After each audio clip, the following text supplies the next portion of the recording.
Hello again. So today's goal is to introduce what might be thought of as being the most important fact about trig functions. The fact about trig functions which will really let you be able to explore information about them, and a fact which you'll need to know if you want to do anything with trig functions.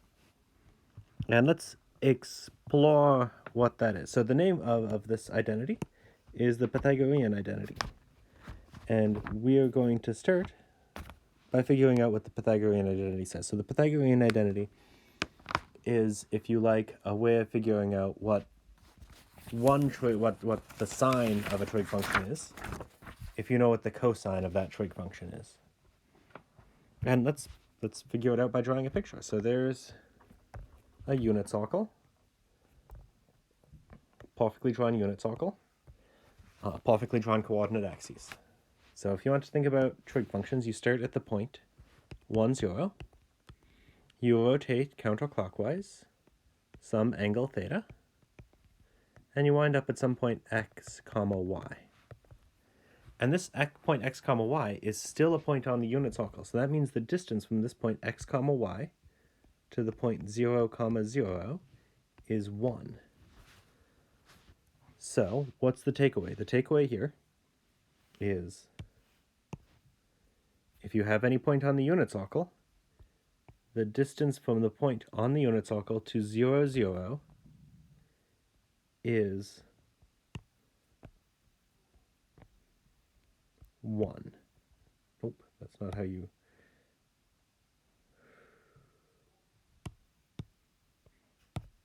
is 1. So that means that the distance, well, what's the distance formula? The distance formula is difference between the x coordinates squared plus the difference between the y coordinates squared. So there's right here the formula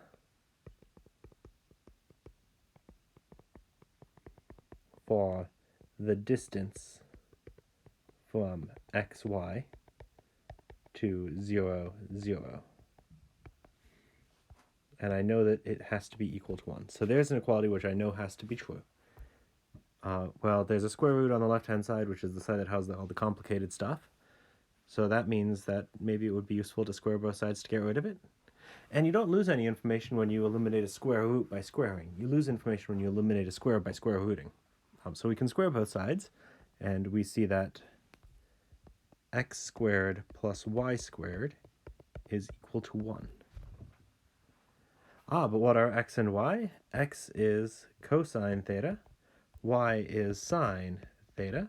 So that means the square of the cosine of theta plus the square of the sine of theta is always equal to 1.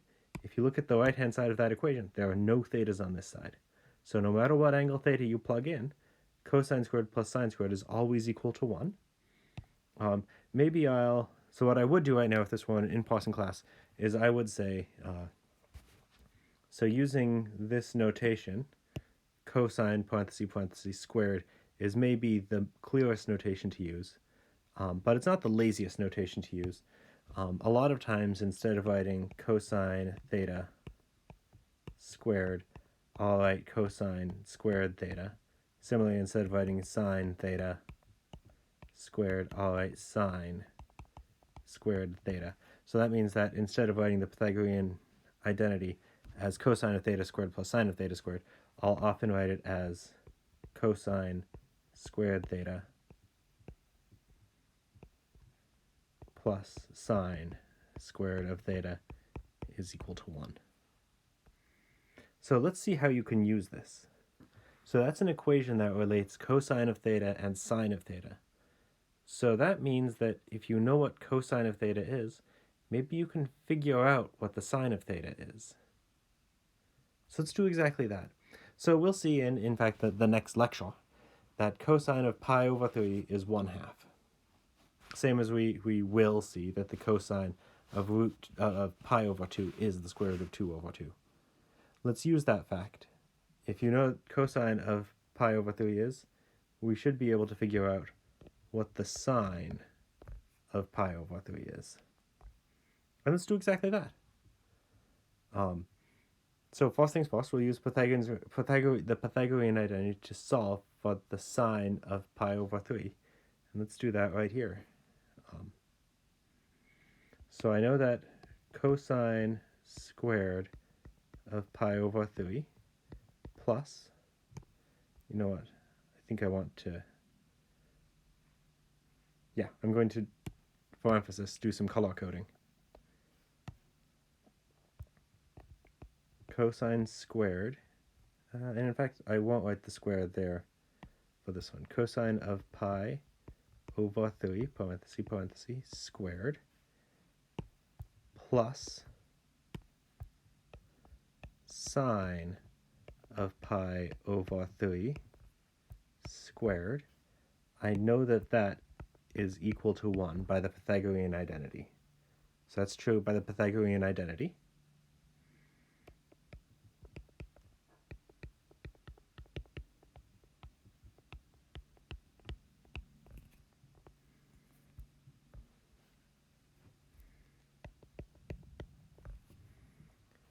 Well, what can we do with this?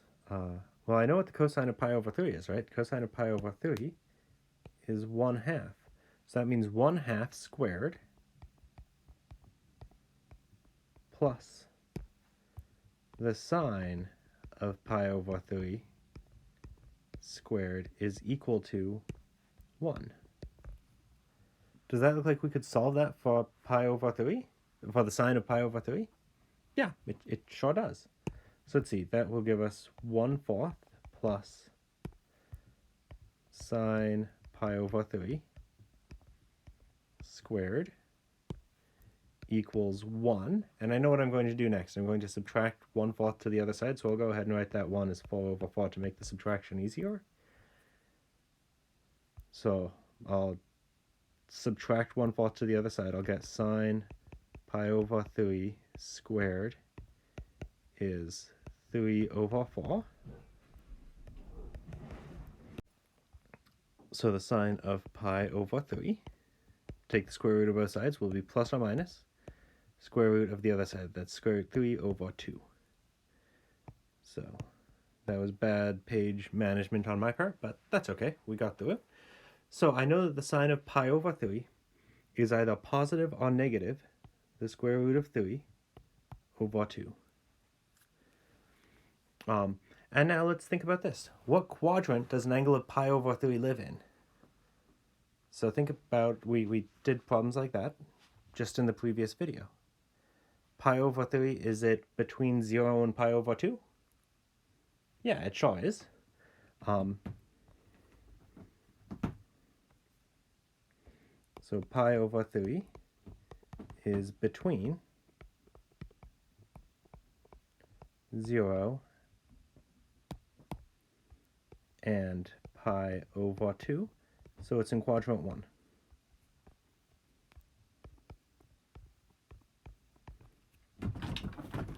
In quadrant 1, is an angle going to be positive or negative? Well, it'll be positive. Quadrant 1, so it should be positive. So that means that this angle, which right now I have as being just plus or minus the square root of 3 over 2, is in fact positive the square root of 3 over 2. So let's write it out. So what have I computed right now? I've computed the sine of pi over 3, and I got the square root of 3 over 2. I know cosine, I know sine. All of the other trig functions can be gotten in terms of them. So cosine is supposed to be the x-coordinate. Sine is supposed to be the y-coordinate. The secant of an angle is 1 over the x-coordinate. So that'll be 1 over 1 over 2. That's 2. Cotangent is the x-coordinate divided by the y-coordinate. So that will be 1 over 2 divided by the square root of 3 over 2. And there are two ways to see this. The numerator and denominator are both divided by 2, so those divisions by 2 will cancel. The other way is, instead of dividing by that fraction, you'll multiply by the reciprocal. So that's 1 over root 3. Either way, you'll get that. You should rationalize the denominator. So to do that, multiply and divide by the square root of 3. That gives you root 3 over 3. Nice. Cosecant is 1 over the y-coordinate, so that's 1 over root 3 over 2, also known as 2 divided by the square root of 3. Again, you need to rationalize the denominator, so multiply and divide by the square root of 3, giving you 2 root 3 over 3. Tangent of pi over 3 is y divided by x. Root 3 over 2, nope, root 3 over 2, divided by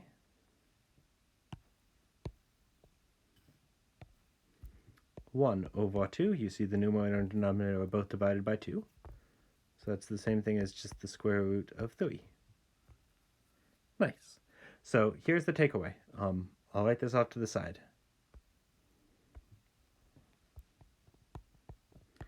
If you know any one trig function,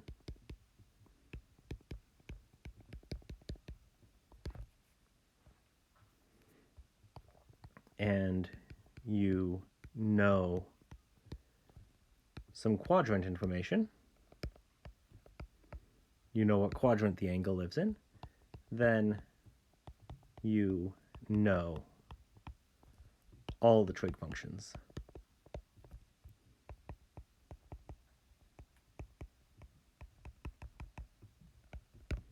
Cool. So let's see this in practice. I believe there's just one more example I want to do.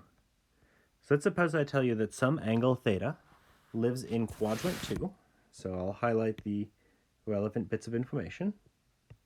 This angle is in quadrant 2. And this angle has a sine of square root of 5 divided by 3. I claim that that is enough information to determine all of the trig functions. So let's go ahead and do that. So step 1, I guess, is I know sine, I need to figure out cosine. How will I figure out cosine? Let's find cosine theta using the Pythagorean identity.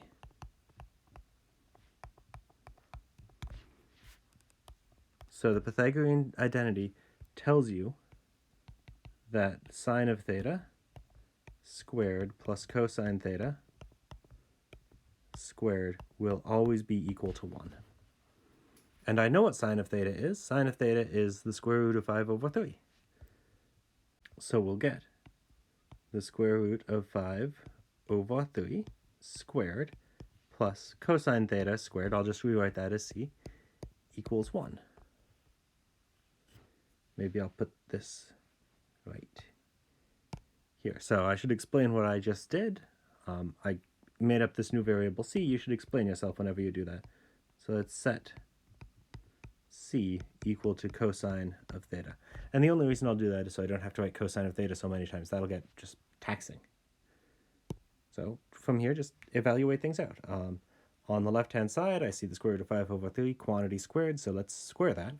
That'll give me 5 over 9 plus c squared is equal to 1, which is 9 over 9. I'm writing it as 9 over 9 so that I can subtract 5 over 9 to the other side more easily. Doing that, again, there's bad space issues here. It looks like I get c squared is equal to 9 minus 5 over 9, also known as 4 over 9. So c is plus or minus the square root of 4 over 9. Do you see any perfect squares in that square root? Yeah, you do. It's all a perfect square. So that's plus or minus 2 over 3. Yeah. All right, so that's what I have right now. Right now I have cosine of theta is plus or minus 2/3. Now let's use this fact. This angle is in quadrant 2. This angle is in quadrant 2. So is cosine positive or negative in quadrant 2? Well, it's negative, right? X coordinate is negative. So that tells me cosine of theta is negative 2 over 3.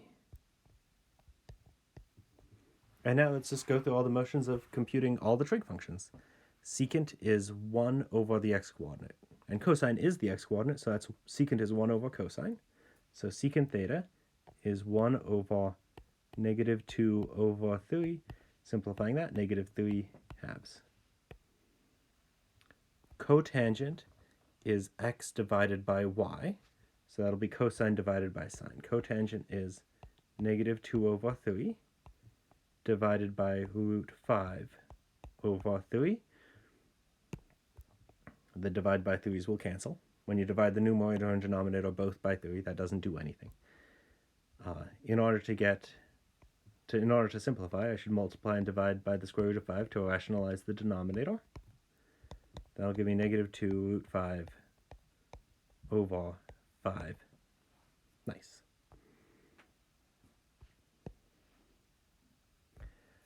Cosecant is 1 over the y-coordinate.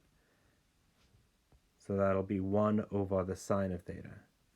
So cosecant will be 1 over root 5 over 3, also known as 3 over root 5.